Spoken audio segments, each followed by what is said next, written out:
This is Kerry Martell, editor of the Yamhill Advocate, here sitting down, at least my end, sitting down with Stan, who's sitting on his end, Stan Pulliam, who's running for governor of the state of Oregon. Thanks so much for being on the show. Yeah, Kerry, thank you for having me. Really appreciate it. So let's just dig into it. Why are you running for governor?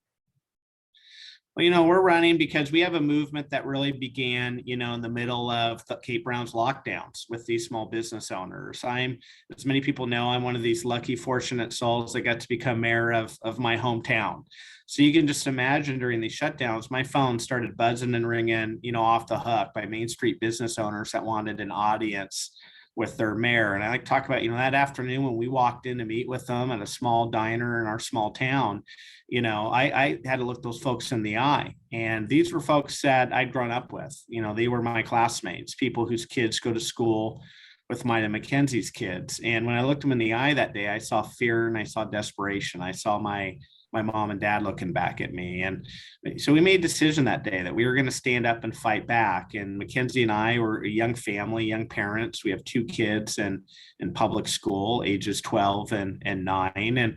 And so really, I just feel like we've kind of stood at this cross section of everything going on during the mandates and the closures because of the COVID-19 pandemic. And, it's really led us to this decision to get in the race and to run for governor. And you think about the crime rate that's growing, the homeless problem across the state. For the same reasons I stood up to run for mayor of my hometown, I'm now standing up to run for governor of my home state to really revitalize it and bring it back. What would you say is the main difference between your style of governance and especially during COVID and Kate Brown's?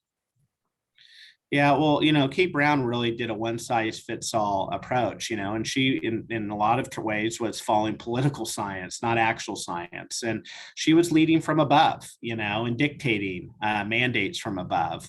I would look to do the exact opposite, where we have local control, where these decisions are, being made by local city councilors and mayors who are accountable to the communities in which they lead, and local school boards. And, my wife, Mackenzie, she likes to talk about about the fact that when she's asked, aren't you worried about this governor's race and all the negativity that comes with it? She says, I'm just glad I don't run into that person at the grocery store the next day. And, I say that in jest because that's the whole point, is we're accountable at the local level. And so these decisions need to be made at the local level. Additionally, I would have looked to incentivize retired nurses, to get back onto the front lines and into work. We kept using hospital capacity as a reason for these closures. And yet over the course of 2 years, knowing the situation, knowing, that there's outbreaks during flu and cold season and all that, we never did anything to really, make sure that we were increasing hospital capacity or bringing in some of these treatments that if, early detecting COVID, you take it, it keeps you out of the hospital. So I just believe that there's a lot of things that we could have done. We needed to be nimble. We needed to allow local control, and I would have led in a completely different way. What are some of the advocacy that you've been doing? I've been hearing a little bit about. Yeah. Well, obviously our movement, our campaign started with advocacy, really standing up and supporting our local small Main Street small business owners and their time of need. My wife, Mackenzie, formed the Oregon Moms Union, which really fought to get kids back into the classroom full time, 5 days a week without masks and forced vaccines. Now we're fighting to keep, the critical race theory, comprehensive sex and gender identity out of our schools. We filed a federal lawsuit against Governor Kate Brown during the second round of closures. And, we were so excited about that fact because less than 24 hours after we filed that lawsuit, the entire matrix had changed. And were we where we wanted to be? Absolutely not. But less than 24 hours later, all 36 counties across the state were open and employees were back to work. So that was early on. Of course, you see us fighting now to get critical race theory and this gender identity and comprehensive sex education out of schools as we stand side by side with parents on that. And of course, many people are talking about our campaign rally over the weekend on Saturday, where we had a confrontation with Antifa, and as we meet, we're now having a conversation just, about an hour, 2 hours after at a press conference in Chapman Square, right where that incident happened, where we're now filing public records requests against the city of Portland, 911, dispatch, and the Portland Police Bureau to find out why is the police not responding, to these Antifa crimes that are happening, on the streets of Portland. We just had the Roe versus Wade announcement yesterday. Antifa was right back on the streets last night. There's graffiti, everything else, the violence and destruction they were doing. Why is the police not responding? And so I think that's an important question, Carrie, asking about advocacy. That's the big difference is we're a candidate that from the beginning has been in the fight. We continue to be in the fight. And as our next governor, we're going to fight. So, that's the big difference between us and the other folks in this race. Yeah, I've been hearing a lot here in Yamhill County. There's the sheriff's department has talked about a couple times actually.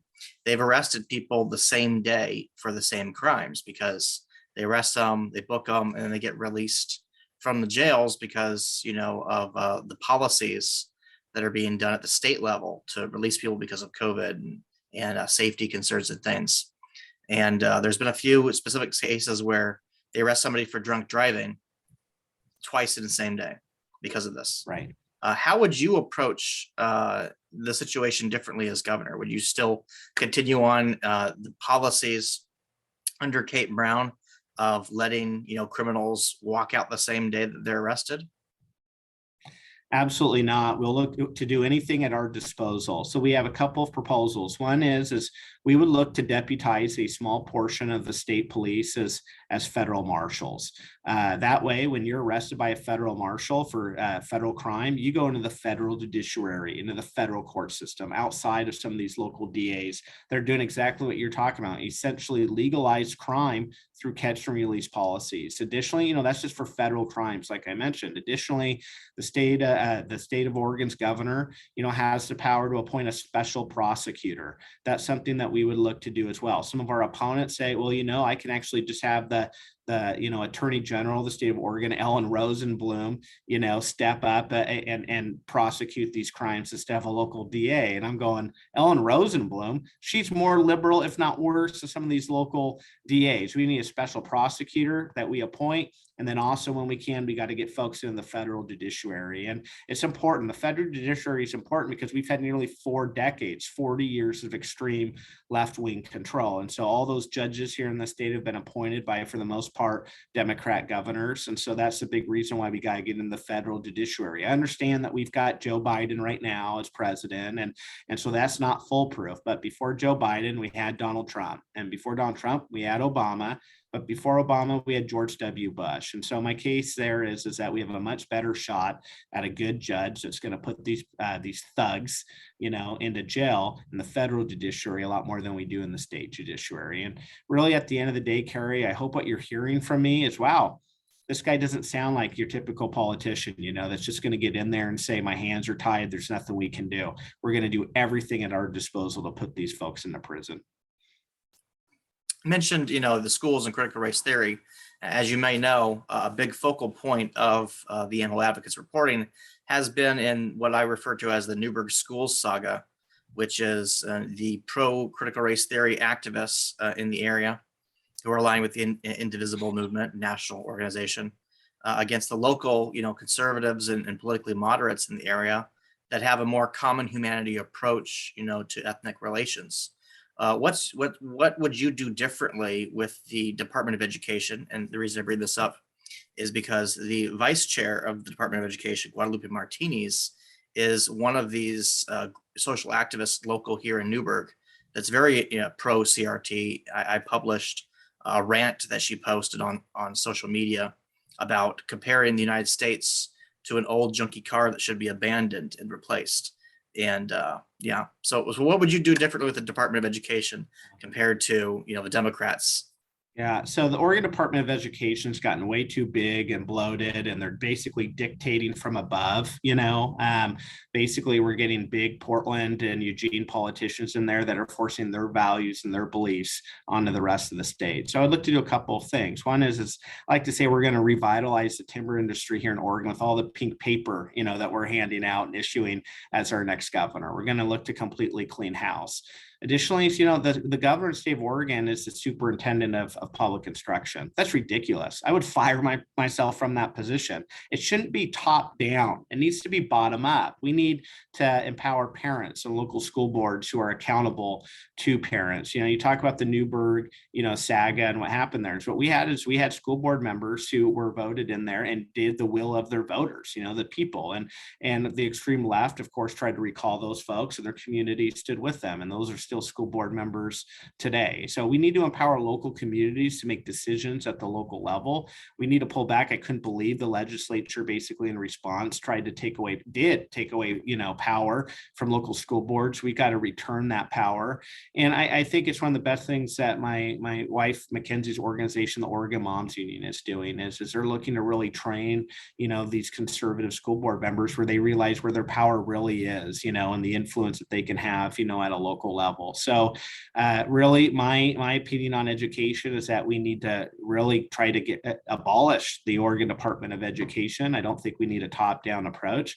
I think what the state of Oregon needs to be doing is trying to, really empower people at the local level and to strengthen the decision-making at the local level and to give power back to parents, school choice, so parents can make the decisions for the schools, that their kids go to.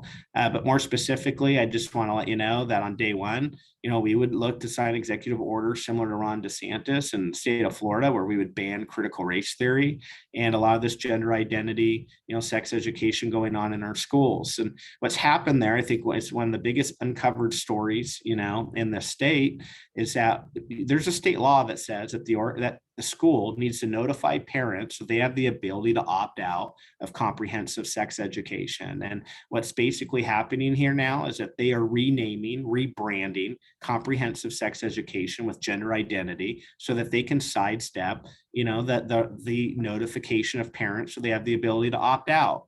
I think that's outrageous. We would not allow that. In fact, it's our next governor. We want to give parents the ability to opt in, right? Not this opt out nonsense where you're dependent on the school telling you about it so that your kid, gets kicked out of the classroom, is basically ostracized from their classmates. This needs to be parents opting in their kids, into this kind of curriculum. Concerning the economy and more specifically jobs, as I'm sure you're aware, there's a significant portion of the middle class that's just kind of eroded here in Oregon. And a lot of people, blue collar workers, especially, they're leaving the state. Here in Newburgh, I had my truck went out, my Power Stroke engine in my F-350. And I took it to one shop, and within a week, their mechanic quit because he's gave it his notice. He's leaving the area. It's too expensive to live here. So I had it towed to another shop, and the same thing happened, within a week. Like that guy quit too, and now I have to find another shop. And I've had a lot of people just saying to me, like, I can't afford to live in the area anymore. I have to sell my house, to someone from California and move to the Midwest, And I know personally, I'm starting a gym at the moment, and I don't have my truck, so I have to rent trucks. And it's really hard to find a truck to rent because U-Haul just shows me the map and they say, hey, like all our trucks are in the middle of the country. People are leaving and they're not bringing the trucks back. Right. So this, I think, a lot of people do is the result of some of the policies, and it's a lot of stuff. It's everything from taxes to, system development fees at the local level, the various mandates and things that have been done for the way housing is redistributed and things, rezone, I should say. What have you looked into this a lot? Have you got a plan for how to help Oregonians be able to continue to live and afford to live in Oregon? Yeah. So a couple of things. One is, if you have a transferable skill set and you're conservative, why would you ever live in the state of Oregon, right? And I think that's a big problem. It's a lot of folks with that transferable skill set. So it's exactly what you're talking about, leaving the state for a whole host of reasons. And, you don't have to look far but to Florida to see the impact a governor can have, in attracting people to your state and what people want to live in with freedom and individuality and rights and all of that. So Hmm. No, that's not good. Where are we in the timestamp? Triple the size of the state police, and a lot of the stuff that we're looking to do to create safe communities is going to help. But we also, I talk about the fact that the next governor appoints over 200 agency, heads and directors, and that's a big deal, because those are the folks that are, doing the red tape and the rules and the regulations that stifle our local business environment.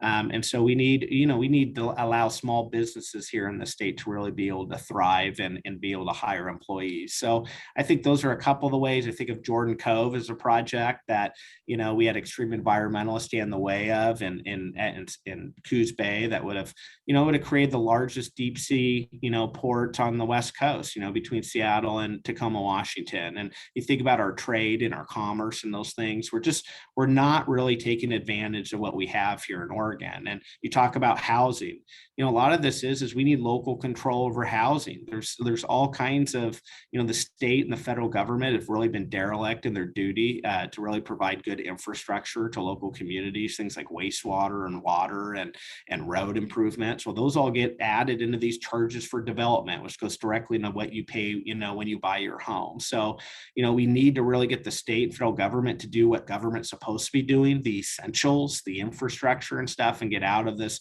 indoctrination of our kids and these special services. They need to be doing what they're supposed to do and leaving it to local governments to do what we do best, which is create our communities where they can grow and thrive, and our neighbors, get these outstanding opportunities both to live, work, and play. So those would be some of the ways I would look to address all of that as our next governor. Well, great. Before we close out, is there anything further you'd like to talk about? Anything you want viewers to know about you, why they should pick you as governor? Yeah, I would just say is we're a fighter. We've been in the fight, and we have a proven track record and history of not just being in the fight, but winning. And we're really at a point with 2 weeks to go in this campaign. We believe Republicans are looking for a fighter, and we're up basically in the top four. We're against three very, establishment moderate candidates that kind of, carry themselves with politics as usual. And, we're kind of the outsider. We're kind of the Ron DeSantis guy with the big flashlight that's shining light on some of the biggest problems across the state. And I think Republicans need to ask themselves, who do you want to see on the debate stage and taking the fight? To big public employee backed Tina Kotek and big corporate fat cat backed, Betsy Johnson. And we believe solely that we're that guy. We're the right guy to take the fight to the extreme left in the state and come out successful on the other side. And we just hope you guys join our movement and our fight, because we're going to take it all the way to the governor's office. Thanks so much for being on this interview with the Yamhill Advocate. Yeah. Wish you well in your campaign. Thank you, Carrie. Thanks for having me.